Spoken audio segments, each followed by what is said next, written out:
ಲಿಂಗಾಯತ ಧರ್ಮದಂತೆ ಒಕ್ಕಲಿಗವೂ ಕೂಡ ಪ್ರತ್ಯೇಕ ಧರ್ಮ ಆಗಬೇಕು, ಆದರೆ ಇದನ್ನ ನಿರ್ಮಲಾನಂದನಾಥ ಶ್ರೀಗಳು ನಿರ್ಧರಿಸುತ್ತಾರೆ ಅಂತೇಳಿ ವಿಕಾಸಸೌಧದಲ್ಲಿ ಶಾಸಕ ಎನ್ ಚಲುವರಾಯಸ್ವಾಮಿ ಹೇಳಿಕೆಯನ್ನ ಕೊಟ್ಟಿದ್ದಾರೆ.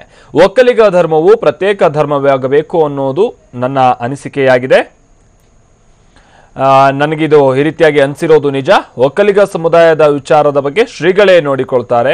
ಬಿಜೆಪಿ ರಾಷ್ಟ್ರೀಯ ಅಧ್ಯಕ್ಷ ಅಮಿತ್ ಶಾ ನಿರ್ಮಲಾನಂದನಾಥ ಸ್ವಾಮಿಯ ಭೇಟಿಯ ವಿಚಾರಕ್ಕೆ ಸಂಬಂಧಪಟ್ಟಂತೆ ಸ್ವಾಮೀಜಿ ರಾಜಕೀಯದಿಂದ ದೂರ ಇದ್ದಾರೆ. ಯಾರು ಬೇಕಿದ್ರೂ ಅವರನ್ನ ಭೇಟಿಯಾಗಬಹುದು, ಅದಕ್ಕೆ ರಾಜಕೀಯ ಅರ್ಥ ಕಲ್ಪಿಸೋದು ಬೇಡ.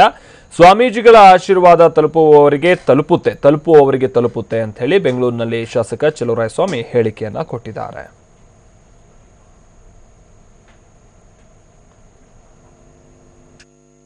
ನಾನು ಮೊನ್ನೆ ನೋಡಿದಾಗ ನಮಗೂ ಮನಸ್ಸು ಅನ್ನಿಸ್ತು, ಯಾಕೆ ಕೇಳಬಾರ್ದು, ಯಾಕೆ ಅದನ್ನು ಪ್ರಸ್ತಾಪ ಮಾಡಬಾರ್ದು ಅಂತ. ಅದೆಲ್ಲ ನೇತೃತ್ವವನ್ನು ನಮ್ಮ ನಿರ್ಮಲಾನಂದ ಸ್ವಾಮೀಜಿಯವರು ವಹಿಸ್ತಾರೆ.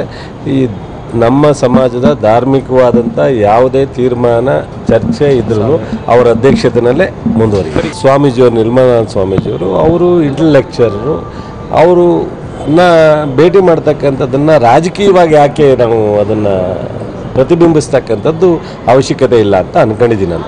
ಇದರಿಂದ ರಾಜಕೀಯ ಮತ್ತು ನಮ್ಮ ಮಠ ಯಾವತ್ತೂ ಸಹ ಯಾವುದೇ ಒಂದು ಪಕ್ಷಕ್ಕೆ, ಒಂದು ವ್ಯಕ್ತಿಗೆ ಸೀಮಿತವಾಗಿ ನಮ್ಮ ಹಿಂದಿನ ಗುರುಗಳು ಮಾಡಿಲ್ಲ ಪರಿಪಾಠನ, ಈಗಿನ ಗುರುಗಳು ಮಾಡಲ್ಲ. ಬೇರೆ ಯಾವ್ದಾರ ಮಠಗಳಲ್ಲಿ ಮಾಡಿದಾರೋ ಬಿಟ್ಟಿದಾರೋ ಗೊತ್ತಿಲ್ಲ. ನಮ್ಮ ಮಠ ಮಾತ್ರ ಈ ರಾಜಕೀಯದಿಂದ ದೂರ ಇದ್ದಾರೆ. ಎಲ್ಲರ ಸಮಾಜದ ಕೆಲಸ ಮಾಡ್ಕೊಂಡು ಬಂದಿದ್ದಾರೆ. ಎಲ್ಲರಿಗೂ ಆಶೀರ್ವಾದ ಮಾಡ್ತಾರೆ. ಯಾರಿಗೆ ಯೋಗ್ಯತೆ ಇದೆಯೋ ಅವ್ರಿಗೆ ತಲುಪುತ್ತೆ.